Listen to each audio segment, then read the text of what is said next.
Good evening, everyone, or afternoon as it might be, where our guest Gary is.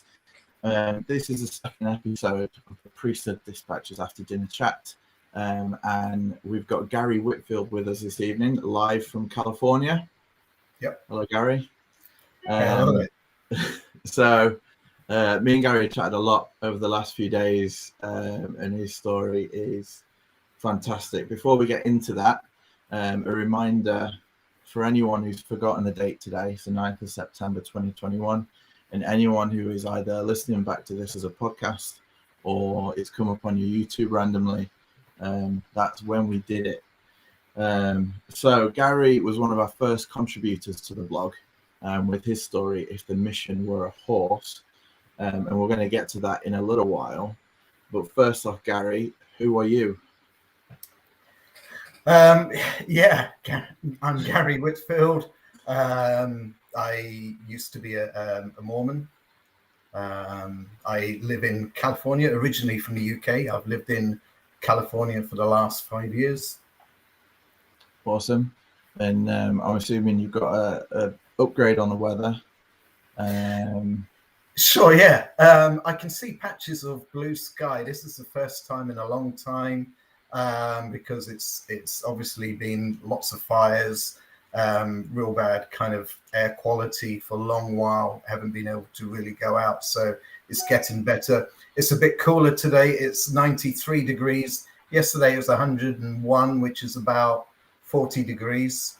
So it gets a little hot. Oh my and God. The highest I've seen it is 116 degrees Fahrenheit, which is about 47 degrees. Oh my gosh. Cool. So you mentioned that you were a Mormon. Yes. How and when did you become a Mormon? So it was my father originally who pursued religion. I was about 5 years old, and he was just looking for a church that's going to bring us up with some good morals. He attended a few on his own. And eventually there was a guy at work who was Mormon. So we went to Mormon church, 5 years old. I didn't like my first day. There was some big kid who scared me. But, you know, I persevered. Awesome. So it's a bit of a lottery. Whoever your dad went to work with, that was who was getting you. Yeah. Awesome. Oh dear. So you were baptized at 8. And I guess went through primary and lived the stereotypical Mormon life, at least in the UK. If anyone's listening from Utah, they say that the church is the same wherever you go, and that's what people love. But it really isn't. So not that I've been to church in the US, but from the people I converse with, no, it doesn't sound the same. Yeah. And then the UK, I love the UK. It's a very special place to me, being from the UK. But yeah, the church there's a lot less people than at the Utah wards, and there's a lot of stress put on a lot of people to kind of fulfill a Utah program where a ward of 300 to 400 people would carry out all the call-ins when you've only got 60 people or 70 people. And large boundaries as well. Yeah, you drive a long way to find people. Cool. Right. So that's enough of the boring stuff. So just to let everyone know, in discussions with Gary, there are certain areas of his life that we don't want to speak about tonight. But Gary knows that he can get a little bit too relaxed and go off into the weeds. So we have a little bell, and if you hear that at some point in the evening, it's time for Gary to shut up. And then come back to the conversation. Thank you. It's appreciated. It's for my help. It's all right. So let's get going. The first port of call, or first of all, we know that you were raised a Mormon, baptized at 8. You lived the stereotypical, as we said, Mormon boys upbringing, primary youth with priesthood progression. You went on a mission, and the rest is history. But are you still a Mormon? No, I'm no longer a Mormon. Yeah. So we know where you fit on the spectrum. So is there any particular reason that you're not, or is there? Yeah, Hard I'll question. no, I'll tell you the story very briefly. Yeah.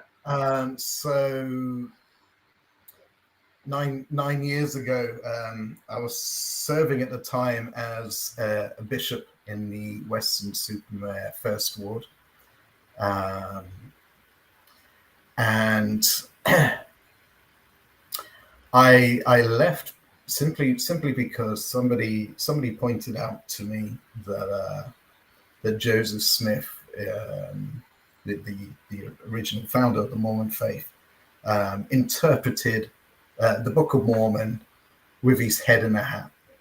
And when I was told that, I immediately thought, well, that's a load of bollocks, that's lies, because I was always taught there was this Urim and Thummim. It was in all the pictures, this wonderful thing that had been, buried since 600 AD to help Joseph Smith to translate it. I was always told it was that. So I was like, no, that's got to be lies. And it was pointed out, go and have a look at this in the church history. And I was like, well, it doesn't matter because the Book of Mormon's true. And I went home that night and thought about my, kind of actions, and really felt that I was rationalizing, and it was kind of like my Paul Saul moment where my eyes were opened to the amount of things I had rationalized along the way, polygamy, Freemasonry and the Mormons, and many other topics. So at that point, I was just like, this doesn't add up. This is not sounding good to me. Yeah. So that was my exit point as a bishop. Yeah, that's the crazy thing. Like, people, I served as a bishop, but it was after that I left the church. But it's always big news when an actual bishop, serving bishop, or a serving stake president decides to move away from the gospel as such. It's difficult. It was a challenge for them in some ways. My approach was that, I know this is wrong, but I'm not going to preach from the stand. I know some bishops who had left who would, preach from the stand against the church, and I just thought, no, I don't want that. I just want to go quietly, kind of thing. Unfortunately, the church, people of the church, rationalized it as, oh, he's had a breakdown, and rumored that while I wasn't there really to kind of defend, hey, I left the church because it's wrong. So I just, whatever. That is definitely enough of the heavy stuff now. We want to everyone take a deep breath and relax. After dinner chat. If you're watching and you want to ask Gary a question about anything you've heard so far, because it is such an interesting story, then have a look on the chat and let us know. But what we're going to do is first we're going to go to your youth, and in the States it was very much Boy Scout, very organized, but over here in the UK, the youth program isn't affiliated with the Boy Scouts or anything like that, and it's purely up to the local leaders to arrange activities and have camps. That's true.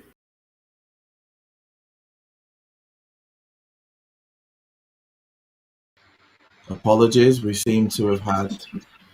There we go. It was plane flying overhead. Is that what it was? No, I'm making that up. Okay. Carry on. Took us down. It's almost like Mormonism light, because again, you've got all these programs, but there's no structure to hold it all together. So along that point, I mean, yeah, I grew up. I didn't despise my youth. Quite often, we'd turn up on a Tuesday night for youth activity. Nothing's planned. We're playing soccer/football. So that could have been the regular, but there were some wonderful experiences, some wonderful activities. But I've also been a youth leader as well, and I have been a youth leader in a ward where they were running Cubs at the same time. Okay. So it kind of existed in the youth program, but it caused so much trouble. In terms of the young men, there was kind of like two young men who were above the cub age. So on youth nights on Tuesday, there was just two of us, whilst the bishopric, who were leading the scout program, did their thing with the youth, and there was just us three saying, "What should we do?" kind of thing. We couldn't do much with three people, and I think the young men struggled identity-wise to feel that their youth with a whole youth program when there was Cubs running at the same time in the UK.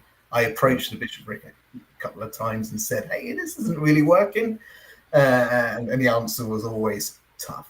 So yeah, wow. So it has existed, but I certainly the youth program provides a lot of opportunities for the youth to experience things. Certainly the way when I reflect on it, it's kind of like, yeah, they do a lot of fun things mingled with scriptures, sort of be, whether it's seminary or whatever. But even seminary was great. I did morning study for 2 years and did home study for a couple of years, and certainly the morning study was great to turn up and half fall asleep in class and eat breakfast and then go off. On glue? Huh? Oh my gosh, seminary was a nightmare. It was? For you? Yeah, I'm not a morning person. I think the worst time was when my mum was the seminary teacher, because it was held downstairs in the dining room. So all I had to do was come down, and I'd put a t-shirt on and bring my duvet with me, and just it was never woke up for it. I mean, I've been a seminary teacher for 4 years, but certainly when I was going through it, I did 2 years at home. Bearing in mind, this is not to show my age, but this was before the internet existed. So any youth today obviously can do their seminary online if they wanted to. But for me, I did home study for 2 years. That was awful. That was a case that you didn't get up early in the morning. You just, in fact, reflecting on it today, I think it's really harsh that, kids are going through their studies, trying to do in the UK GCSE exams, which are really important exams, lots of pressure on the kids to go to school, do all that travel to and from school in some cases, go home, do their homework. And by the way, you have to do your seminary. It's not something that takes place at school. Certainly when I studied at home, I didn't. I put it off. I even grabbed a friend from school who helped me in some of it. It wasn't even a church member at the time. But yeah, he helped me for some of that. But when I did morning study, I didn't have to push myself to do massive catch-ups or feel guilty because I hadn't done anything. I just had to turn up. But it was a 6-mile bike ride to seminary. And there were times I used to go down this Klingo hill and I'd get to the bottom and my eyebrows would kind of freeze over and all kinds of stuff. So it kept me fit. But it was interesting. Awesome. But, well, I'm glad I felt more connected doing the morning study, obviously, to spend time with some peers than struggling to do it alone at home when I've got distractions of schoolwork that I should have been doing that perhaps I wasn't, and all the other distractions you have at home. So. Yeah, and I think that's at least a couple of years ago, the way the church kind of shifted with seminary. because I'm sure when I did it was around the same time as yourself. It was 4 mornings a week.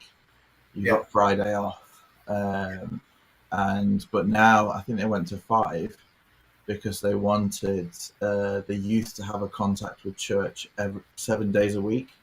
So you'd have your 5 seminary days, then you'd have an activity on a Saturday, then Sunday services, to keep them. That might change regionally. That might be different from one region to another. I know, like the youth nights are different nights depending on where you were. So ours was on a Tuesday. So on Tuesday nights, we used to have a whole seminary group before youth night. So we're doing Monday home study or early mornings. Tuesday before church, we all get together. So we've got Tuesday morning as a lion, and then we've got Wednesday, Thursday, Friday of doing those studies. Cool. So we've got a few people on the chat. Hello, Alana, and 21st Century Saints in Glenda. So it's just nice to know that there are people who stayed up late here in the UK to listen. So we're going to move on to one of the first stories that we've spoken about from your youth and from youth camp. Yeah, I was just shared a wonderful experience a short while ago. I just recall one youth camp. We did an overnight hike, and when we came back to our tents, we found out that the young women who were in an adjacent field, we weren't allowed there, but somehow they got over to our camp and they trashed our tents, and we wasn't very happy with that. So we snuck into the girls' camp at night. We grabbed hold of one of them by the sleeping bag, pulled him out of the tent, and then covered her with baked beans and pilchards and boot polish.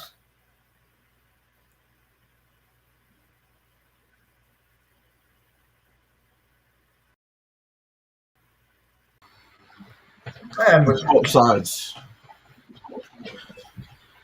So if anyone missed that last part, Gary spent his evening covering a fellow youth member, a young woman in pilchards and baked beans. It was good. I mean, the young woman in particular, I'm still friends with her. Really? Well, on Facebook. Okay, so we don't speak, because she's still a Mormon and quite busy. But we do kind of like each other's posts occasionally, and I might do an occasional comment. But yes, we are still friends. It was very much accepted as this is the fun, the punishment for the crime. Cool. It was all good. Yeah. And certainly the young women would try to get us, many times, and we would try to get them, and it was all part of the I can't believe they were so close. I know at least when we went, they were always miles away. There was no getting to them. Do you know? Sorry, I'm going to share a random experience I haven't shared with you. Okay. I gate crashed. It was Romford Stake. I gate crashed there. I say gate crashed. I shouldn't say that word. I was invited to their camp, and they had the men in one area and the young women in the other. And I do recall getting my sleeping bag and putting it over my head and being in the circle with the young women. And none of the leaders kind of knew it was me under the sleeping bag.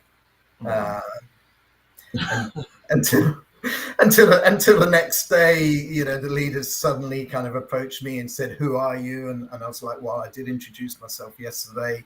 And they're like, "What are you doing here?" And I was like, "Well, I was invited by these people," and they were a little bit agitated that I was there, but if I was invited, I was invited, and certainly I was just there having a good time and enjoying myself, same as all the other youth, and bonding with people, doing all the fun stuff, mingled with scripture. Mingled with scriptures. Awesome. Yeah. A quick hello to Alyssa on the chat. You reminded me of a story when I was at youth. at youth camp, and it was very different because we were in a 4-man tent, and back then the leaders would actually sleep in the tent with you to make sure that you weren't sneaking off or whatever it might be. These days, obviously, we don't do that. But at the time, there was a leader called Bill. Loved him. And there were 3 young men, and we were all like deacons, little bratty kids. Mm-hmm. And he was in the middle, and there was 1 on one side and 2 on the other side. And I was right up against the tent wall. And he decided he'd tell us a story, like a ghost story. And this ghost story, basically, it was about, we were on a big campsite with all different fields for different parties. So he was talking about the caretaker of the campsite was an alcoholic, and this caretaker ran out of alcohol one night, and all he'd got left was methylated spirits. So he downed these methylated spirits, and then he was stumbling around the campsite, and he came to a campfire, and he was sat with some other campers around the campfire, and he burped a massive belch, and then he sucked it in, and he sucked the fire in with it, and his head came clean off, right? Wow. And to this day, the caretaker wanders the campsite at night looking for his head. And if he finds you with his head, and the head touches you, then you die, right? So we're all like... And I bet you've never drank meth since. You know what? That stopped me right then. Yeah. It stopped me right that moment. The worst thing was, there were young men from a neighbouring ward, the Derby ward, and I didn't particularly like them, but they were just outside the tent. They were either just passing or they were coming to play some prank, but they must have listened to the story, because right at the end of it, they rolled a football into the wall of the tent, and it hit me on the side, and I lost my shit. Apologies. I was out of that tent, just tore the zip out, and I was gone. Youth camps were... Out of fear or out of anger? Oh, out of fear. I was so scared. Like, the head had just touched me. I was just like, oh my gosh. I was gone. Awesome. So we progressed through youth. I think we both took very, very similar tracks. And then we were prepared to serve the Lord for 2 years, wherever he called us, to foreign climes, expecting to go to the Philippines, Brazil. I had 2 brothers go to Canada, and we were both called to serve in the UK, which is fantastic, for the same price as going to Australia. So thanks. But you had a story or a particularly interesting first visit to the temple. Yeah, I did. In preparation for my mission, you go to the temple and you do what they call taking out your endowments. At the time that I had to go for the temple, the London temple was being refurbished, so I had to go to Frankfurt temple.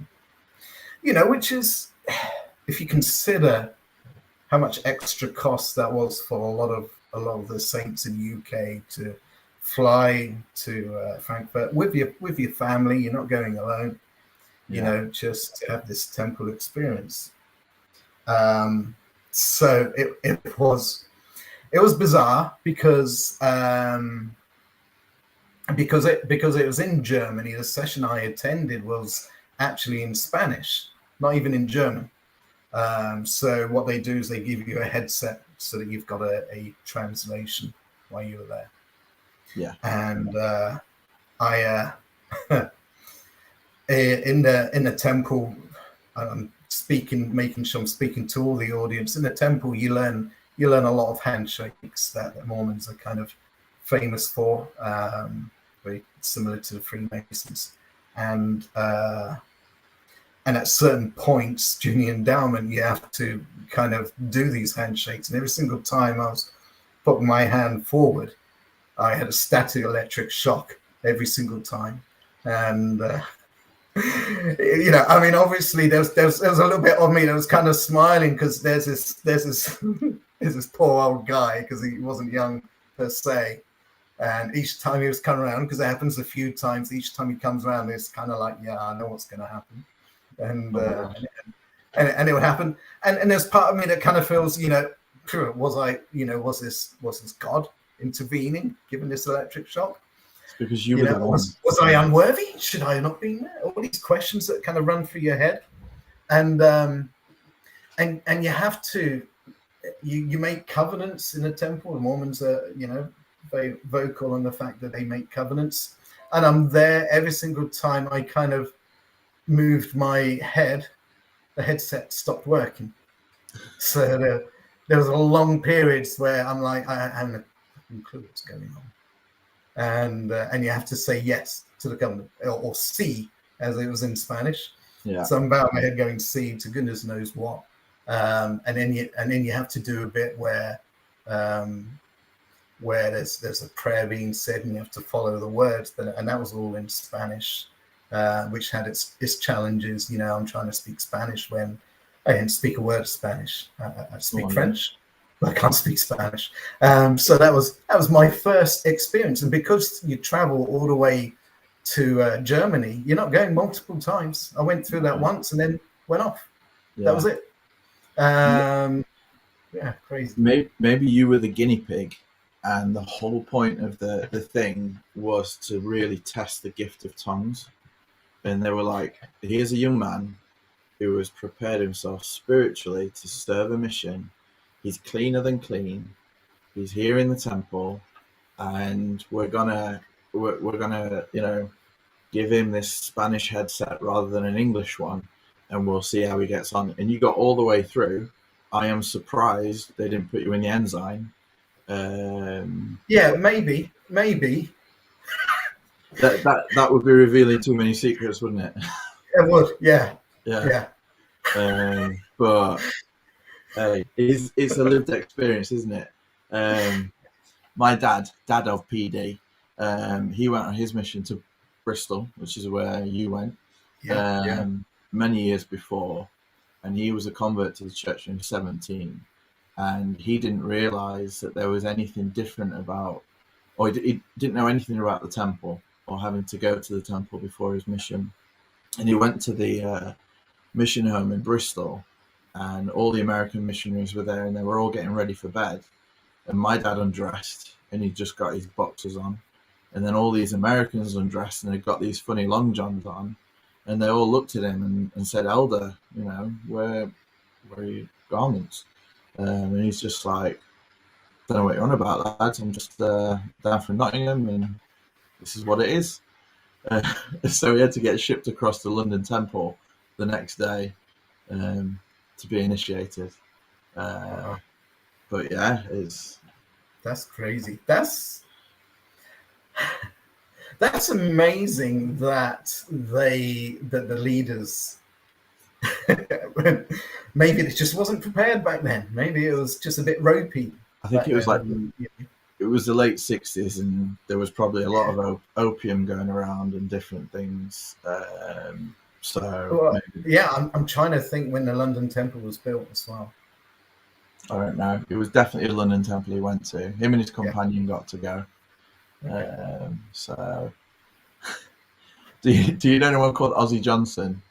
No, I know Ozzy Osbourne. I knew an Elder Johnson. I think it might be Elder Johnson. So, moving on to your mission days anyway, because that's where we were going. Yes.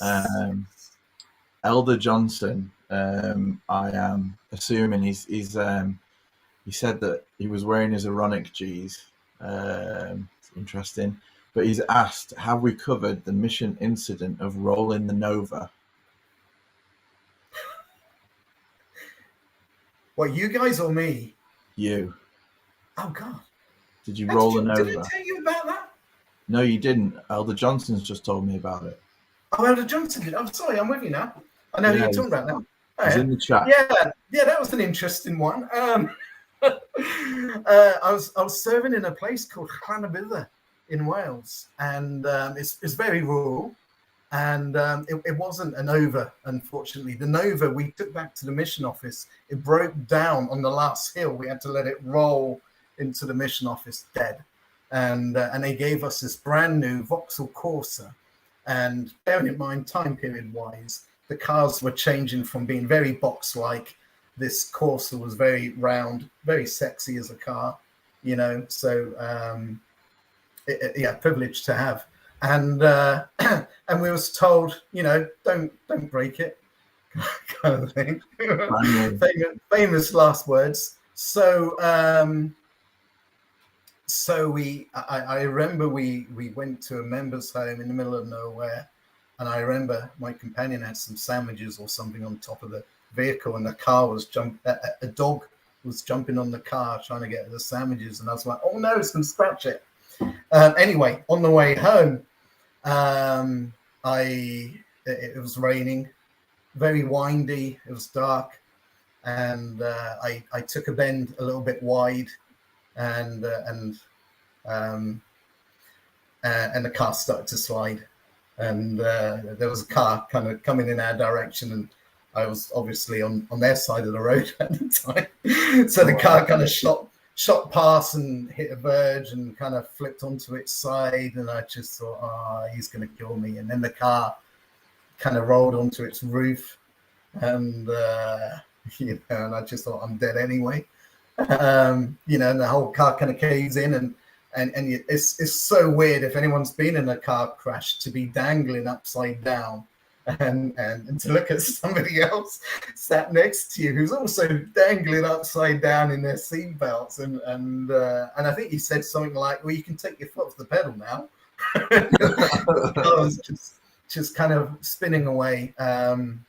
The mission president that we had in the Bristol mission was President Pugsley, Philip Pugsley. I've had a lot of respect for him. Especially after crashing the car, when it was 5 days old, and I had to do the phone call and say, hey President, it's Elder Whitfield, because we will go by the title of Elder as a missionary, and he was just like, oh, Elder Whitfield, how are you? And I'm like, yeah, not too good. And I had to explain, yeah, I had an accident, the car crashed, and he was so good. And he just said, are you okay? Yes. Is your companion okay? Yes, he's fine. And he said, well, that's the main thing, isn't it? And I was so ashamed, you know, because that was church money in my mind.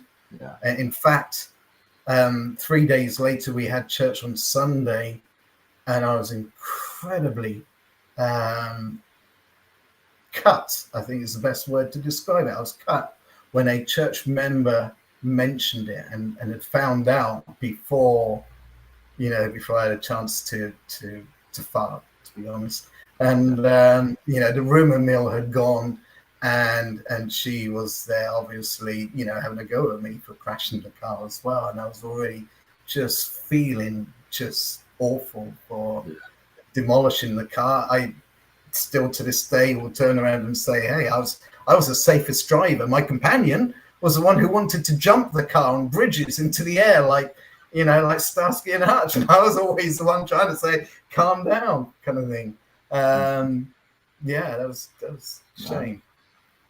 No, awesome. I think mission stories are the best. And I think we've probably all got 10, 15 mission stories that if someone just reminds you, you're just like, oh my gosh, yeah, how have I forgotten that actually happened to me?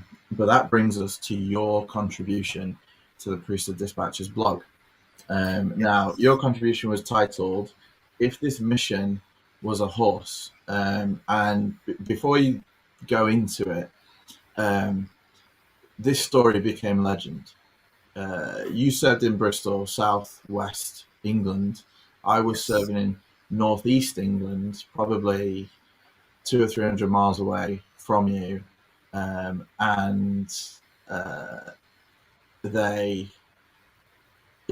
we heard about it, and it was like wildfire, and for anyone who maybe doesn't understand, that it's a certain apostle who has a habit for kind of setting these fires that just burn Go on, through you can name grapevine. him. You can name and shame him. Yeah, He ain't listening. it's our favourite musket-toting, jowly, gibbering, taffy pulling, patty cake slamming, pulpit breaking, Elder Holland Very good. came You to got your his full mission. title. Yeah. Well done. Did I leave out first of his name? No, it's good. Cool. Jeff. So I'll let you take the rest. So the thing that you heard, that everyone heard, Bristol Mission went through a period of what they would call apostasy, where basically there were supposed to have been these 12 apostates who were running amok, going. The rumors obviously big that they went maybe to France or wherever. They were just doing whatever. Discussions of them having their own secret tattoos and all kinds. And whether it was that time period or slightly different, all around that time period, whatever, Jeffrey R. Holland visited the mission and pounded, obviously, as he does, on the pulpit, and was basically sharing his disgust. And that's where he said that statement, "If this mission was a horse, I'd shoot it." And I didn't realize what that meant until later in my life. I actually lived in a house which had racing horses. The lady who lived in the house was breeding racing horses, and if a horse got a cough, because of the cost of keeping the horse and everything else, it was just too much. And the expression "knacker's yard" is obviously where they kind of shoot horses, and the horse was good for nothing, so they shot it at that point. And that's when I learned kind of what essentially they were saying, that if this mission was a horse, I'd put it out of its misery. He was disgusted in it, and I know that there was a situation where, as the missionaries were kind of going out, they had the opportunity to look in the eyes, and they were told whether they stayed on their mission or whether they were to go home. Apparently, I wasn't there in that period. This is everything I've heard, but I do know he said that in our mission in the past, and he returned. Jeffrey R. Holland returned to the Bristol mission, and so there was kind of an element of fear with him kind of coming to our mission. And I had a relatively new missionary at the time. I was kind of finishing training him, and I was asked to play the piano. So I wasn't sat with my companion, and as Elder Holland kind of went on, I looked across, and my companion was there, kind of slumped over to sleep. And I was expecting him to kind of berate, my companion, and start spitting from the stand. To be honest, he actually turned around and said if he could influence where his son went on a mission, he would have sent him to Bristol Mission. And I think that was all due to the mission president and his leadership, because he was just such a nice guy. But it wasn't long. Maybe was it I can't remember when, but they eventually shot the horse. The Bristol Mission is no more. They amalgamated it into two neighbouring missions. Do you know, it's funny because I left under President Pugsley, served my honourable mission. Next mission president came in, and for some reason, this is awful, and I still reflect on it. And I wasn't there for the crossover, but somehow the new mission president had kind of embedded it that anyone who served with President Pugsley was apostate and wasn't obedient, kind of thing. And I was just like, wow. He was a million miles in the wrong direction, because certainly when I served my mission, don't get me wrong, there were a few who were sent home, just as normal. But everyone had a lot of respect for the mission president, and that kind of helped obedience, I guess. In comparison to some of my friends who served in other missions where it was more of a jolly. I think everyone in our mission worked really hard for not much kind of reward, and that was kind of it. We had a mission president come in who kind of wanted to make a name for himself, and he introduced something called Sacrifice Week, and we had to give up P-Day. There was no meal appointments. There was no teaching appointments for every minute of every day where we weren't either showering, studying, or just otherwise engaged in personal whatevers. We had to be tracked in, and it was a week from hell. It was a week leading up to Easter, and I think he thought if we tracked it long enough, Jesus would come again. But the numbers were astronomical. I'm sure the area presidency saw them, and he got some sort of promotion when he went home. But it was just the worst thing as a missionary, because you need times when you can just do this, just chill out. You've always got those members.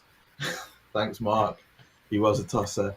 You've always got those members who you can go there and you can just chill for an hour, and eat something, or kind of like almost be yourself. Is that almost what you're saying? You stop being that robot. Yeah. So the chat's looking good. Hello to Alyssa, who, funnily enough, commented when you were speaking about your youth, and she was in the youth program with me. Hello to Alana, who she says that she had the nickname Flash on her mission. For we don't want. I do recall seeing a sister missionary in her garments. That was kind of interesting. Where are you going?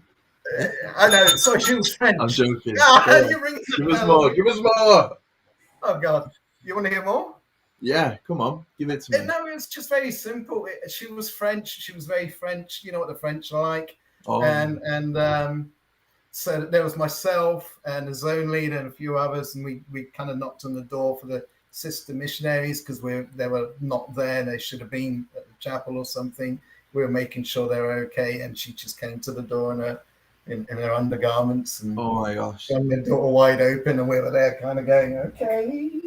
Dude, for a sexually repressed missionary who is trying his best not to do anything with his little factory and to stay away from all contact with women, that would have been like just the worst experience of my life. We had someone come to the door and she was beautiful, and she had a sheer top on, and it was my door and I couldn't speak. She was with my missionary goggles. Yeah. Like a pin-up. And my companion kind of nudged me, and I was like, oh, what? Yeah. I had an experience very similar where she came to the door, incredibly attractive, and I was there saying, is your parents there? She said no, and I said, that's a shame. And at that point, my companion just burst out laughing, and I caught what I said, and I think we spent the next 20 minutes trying to breathe at the door while she was just looking at us, just thinking, what the hell? Oh, and we were just trying, because I can get a word out at that point. I was just laughing so hard. Cool. It was something so small. You know what it's like, something so small that just tickles your funny bone and you're dead. So Ozzy Johnson is actually Mark Johnson. Yes, I know. Yeah, I know he's Mark Johnson. Yeah, cool. Not Ozzy Osbourne or anything like that. Mark. Hi, Mark. Okay, and he asked. Oh no, he said that Bristol was a hotbed of apostasy, and that there were polygamists of Wells Road Ward 2. Oh yes, yeah. Like openly polygamous. Yes. Wow, that's special. Yeah, I didn't serve in the Bristol stake. but I know of the people who are involved in that, and yeah, it sounded pretty hardcore. You know, that they were basically got to a point of being escorted out, and they were kind of like they were almost the heavy boys. Yeah, not to recall their names, but the Monites. Yeah, are they called Monites? I don't know. Mark's put the Monites. Yeah, Monites. Yeah. My dad Crazy. down in Abergavenny, and he always used to sing this song, and it's one of those songs that they drill into you as a child, and you just change the unit name. So I don't know if it's a Bristol mission thing, but I'm going to sing it because I've said that I can't not now. So everyone, bear with me. It was, are you from Venny? Abergavenny? If you're not, then you're just not living at all. Are you from Venny? Abergavenny? Where we baptized something and... Oh, I forgot it. Thank goodness I forgot it. But was it a mission thing, or am I just remembering painful memories from childhood? I think you just remember. I think it may have been from a mission before my time. Okay, cool. And Mark, please don't ask me to sing "Wonderful and Marvelous is Jesus to Me." I think that was a mission song that we used to sing it around. Singing in around, classic. Yeah. Mormon, like. Yeah. You don't get that on Top of the Pops. You don't get it on TV or in the charts or anything. Singing around, but London's Burning, I guess, maybe. Yeah, but we won't do that now because unfortunately, no. We're live and we can't edit it or use auto-tune because we're just not there yet. So you served your mission, and I think for this evening, that's where we're going to end with those experiences and stories. We're going to move on to something that everyone's been loving the last week or so. And I think I mentioned to you before, there is nothing that Mormons love more than being judged. And I think it's because it's either, I don't know if it's virtue showing or whatever it is, but I put out there the Mormon score. And this is something that I just thought up randomly. I think it's because some Mormons love their Rami anthems. Yes. If that makes sense, which basically means they like a pedestal to say, yes, we are so great, we are so spiritual. Yes. Look how spiritual we are. Let me show you how spiritual I am, which is what you are kind of showing. Virtue signaling. Yeah, virtue signaling. Yeah, I like that. Yeah. So if anyone either hasn't yet done their Mormon score, it's on the Priesthood Dispatches website. The link to that is in the description of the show today. If you don't find the link, it's priesthooddispatches.com/Mormon-score. But basically, it's a little kind of bingo sheet of standard events in a life, in a Mormon life, performed in a roadshow, eating suspect food at a ward activity, and there's a few rules at the top, and depending where you come, once you've ticked off your experiences, depends on your Mormon score. So if we roll down the leaderboard to find you, Gary, you are, oh my gosh, I'm way down. Yeah, I'm down there. Look at that. You're down here with me. You beat me by 1 point. Now, to be fair, I didn't read the bit at the top. So I may not have done all that special gain more points if you get a row kind of malarkey. Oh no! Don't act now like you got more. You would. No, I'm happy to stay at 60. You know. Basically, the pair of us were mediocre, but a score of 60 means that you were Mormon cannon fodder. You were all in and would have died for the cause. You owned the front line, and I think that probably goes for both of us. There are some people on there that got 90 plus. I know, that's frightening. And yeah, that's crazy. But there were some things that I never had a chance to do. So I never had a chance to dress somebody. Yes. Yeah. I mean, that to me is one of the most bizarre concepts. So there's not many faiths who dress people when they die, but obviously LDS are among them, and obviously the thought is, despite the fact that your body decomposes, that somehow your clothes are going to be sealed to you for an eternity, that when you're resurrected, hey, I'm still wearing the same clothes I was buried in. Wonderful magic. Hasn't deteriorated at all. And off you come out of the dead, kind of thing, in these clothes, all ready to see God. And I find that concept so weird, because if you can imagine, I remember watching My Girl when I was young, and they showed somebody who did makeup for the dead, and they were dressing people up as Elvis and shit. Yes. So if you can imagine a day in Mormon's mind, they're all gonna come out of the ground, all dressed in their like Temple Bakers outfits, and then all of a sudden Elvis Presley comes along. I'm ready to go. And I wonder how many other people were dressed in those clothes. But it's just crazy to imagine that, yes, God is really going to make sure that the clothes you're buried in are going to be the ones that you're going to be in when you're resurrected. Bearing in mind that resurrection is about your body, not just about your spirit. How weird is that as a concept? But could you imagine for a moment that the truth of this whole thing, forget all religion, but the truth of this whole thing is that we all come back in whatever we're buried in. So like you said, your Elvises, your Madonnas, your Tooth Fairies, your people who died on a fun run and were dressed as a blow-up elephant, or the back end of a horse. Or I'll be buried in West Ham colours, or but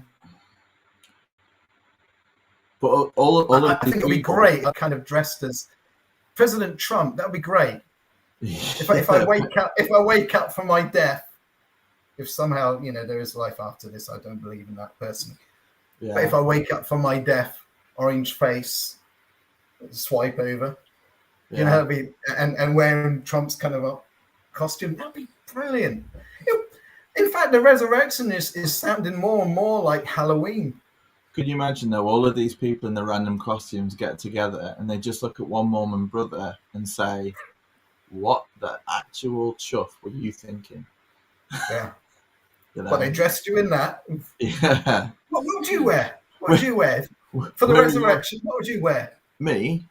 Yeah. Ooh. To be honest with you, I think going back to it, I want to be buried like a Roman centurion or stripling warrior with the sword and all, sword and shield. Have you got sword and shield? No one will mess. Leather skirt. Okay. Gotcha. Yeah. Sandals. More about the fact that you want to come back alive and say, But I just want to wear get off my land. Tight leather clothing and dominate everyone. I don't know where that's going, but we'll stop it right there. You better ring your bell quickly. Yeah. So we're coming up to our hour mark, and that's kind of the cut-off for us, because no after dinner chat should go more than an hour. The kids are done playing, and I think we've got to know each other pretty well this evening, and we've got through pretty much everything we planned to.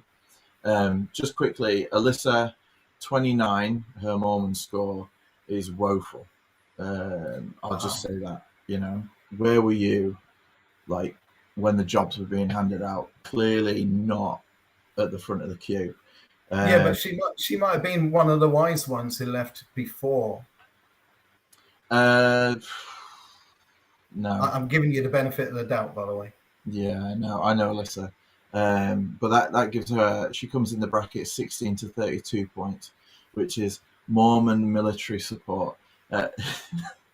She said she was in Zanzibar, and yes, Zanzibar in Derby, a very good haunt. Tried to get in there when I was 15 once, and for some reason they wouldn't let me in. I had no idea why. But yeah, you are Mormon military support. The front lines just weren't for you. But yeah, awesome. So thank you so much, Gary, for sharing with us your stories from youth and from your mission. I want to trail now this week's blog post. It's live on the website. So it's called Liar, Liar, Pants on Fire. And it's by Luke Firestoker. A little bit different this week. It's actually a poem. And I think I've got it here. Oh, so this is the website. If anyone is wondering how to get in touch, you can contact PD here. Just click on that and it will start the email for you. But Liar, Liar, Pants on Fire, right there. The link to this is in the description, show description. And his poem is entitled Mormonism Makes Liars of Us All. So yes, everyone go and have a look at that. It's online now. I'll be sharing it through Facebook tomorrow, so as not to absolutely bombard the stream with all my posts, which are plenty. Okay, back to that. Other things to look forward to. A week tomorrow is Sunstone UK in Birmingham. Unfortunately, Gary won't be with us unless you're hopping on a plane in the next week or so. But it's in Birmingham. Go to the Sunstone Facebook page to find out more. There's a competition, Priesthood Dispatchers competition for stories to be entered. So if you do have a story, you can either email on waroffice@priesthooddispatchers.com, or as I showed you just before, you can go to the website. Please like the video, subscribe. I'm going to do that thing. Subscribe. I think there's a button here somewhere, pointing to my shoulder there, to subscribe to the show. You can find us on Instagram, TikTok. All the links are in the show description. And if you feel that you could part with £1 or £2, you can also find a link to the Priesthood Dispatchers Patreon page. That'd be great. We love sharing these stories with you, and we will be back in the next couple of weeks with episode 3. Thank you, Gary, for everything and listening to my blurb. I think I got everything there. And we will see everyone in the ex-Mormon groups over the coming weeks, where I am sure with General Conference there will be a veritable shitstorm. Thank you and good night.